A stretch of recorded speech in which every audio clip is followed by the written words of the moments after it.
Mummy બોલો બેટા, જય શ્રી કૃષ્ણ, જય દેવ મહારાજ, જય દ્વારકાધીશ, હર હર મહાદેવ. કેમ છો બધા મિત્રો? મજામાં? સ્વાગત છે તમારું અમારા મિની બ્લોગમાં. આવી જાઓ મિત્રો, ચા. અને આજે સોમવાર છે ને, તો ફરાળી ભોજન ખાવા. નાસ્તો નાસ્તો વેફરના ફરાળ કેવડો. ફરાળી. ચમચી ના લાય ખાવા મારો ના દે. હા, લાવું જા. હું લાવું. આપણે જ્યાં મૂક્યો સામના આજ મોડા થી છે ને શ્યામને આજ 9 વાગી પરીક્ષા નહીં હતી. પરીક્ષા ના છે. કાલે રવિવારની હતી. ત્રણ દાડા જેવા જલસા કર્યા. જલસા પાછું હવે ચાલુ થઈ ચાલુ ગયું. થઈ ગયું.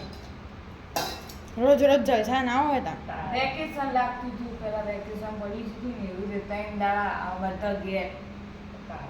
છે મજા આવે નહીં? ત્યાં અમારે તો કદી વેકેશન હોતું જ નહીં. ખબર આપણે ગોમ લોકડાઉન હતી શું મજા આવી હતી. લોકડાઉનમાં તો મજા આવી ગઈ 4 મહિના. ગોમ રોકા ખાવા બધો પપ્પા ને બધો હાથી હાથી હા. ભાઈને જઈ જવું કરવું. ચા પી લો તા. હા.